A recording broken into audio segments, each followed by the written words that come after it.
জানাবো জেরে সারেম নির্বাচনের পথে।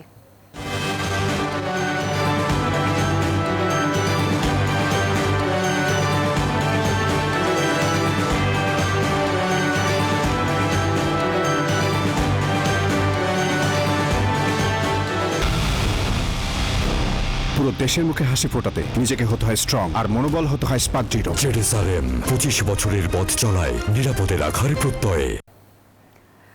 নির্বাচন বানচাল করতে পতিত ফ্যাসিস্ট গোষ্ঠী ও দেশি বিদেশি চক্রান্তকারীরা হাদির মৃত্যুকে কেন্দ্র করে নৈরাজ্য সৃষ্টি করেছে বলে অভিযোগ করেছেন বিএনপির স্থায়ী কমিটির সদস্য সালাউদ্দিন আহমেদ। বলেন, কারা ওসমান হাদির হত্যাকাণ্ডকে রাজনৈতিকভাবে ব্যবহার করতে চায় তা দেশের জনগণ চিহ্নিত করেছে। এদিকে হাদির মৃত্যুকে কেন্দ্র করে গণমাধ্যমে হামলাকারীদের বিচারের আওতায় আনার দাবি জানিয়েছে জাতীয়তাবাদী ছাত্রদল। ইনকিলাব মঞ্চের মুখপাত্র শরীফ ওসমান হাদির মৃত্যুতে বাকরুদ্ধ গোটা জাতি। তার মৃত্যুকে কেন্দ্র করে গণমাধ্যম, সাংস্কৃতিক প্রতিষ্ঠান সারা দেশে বিচ্ছিন্নভাবে হামলার পেছনে সুগভীর চক্রান্ত আছে বলছে বিএনপি।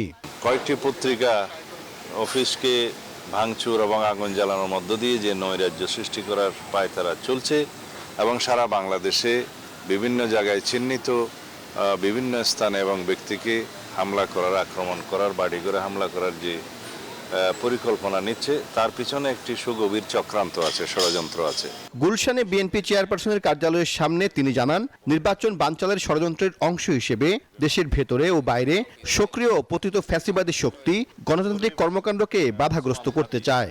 এরকম একটি হত্যাকাণ্ড বাংলাদেশের পুরো অনুভূতিতে নাড়া দিয়েছে। আমরা মনে করি দেশের অভ্যন্তরে এবং দেশের বাইরে পতিত ফ্যাসিবাদী শক্তি নির্বাচন পিছানোর বা নির্বাচন বানচালের যে ষড়যন্ত্র আছে তারই অংশ হিসাবে এটা সংগঠিত হয়েছে। এদিকে ওসমান হাদিকে হত্যার প্রতিবাদে কেন্দ্রীয় শহীদ মিনারে সমাবেশ করে জাতীয়তাবাদী ছাত্রদল। খুনিদের বিচারের আওতায় আনার দাবি জানান সংগঠনের নেতারা। সেই সঙ্গে হাদির হত্যাকাণ্ড কেন্দ্র করে নৈরাজ্যকারীদেরও বিচারের আহ্বান ছাত্রদলের। আমরা যখন একটি জাতীয় নির্বাচনের দিকে একদম এগিয়ে যাচ্ছি, ঠিক তখনই শরীফ ওসমান হাদিকে গুলি করে বাংলাদেশের গণতান্ত্রিক ব্যবস্থাকে নস্যাৎ করার এক ধরনের অপচেষ্টা চলমান রয়েছে।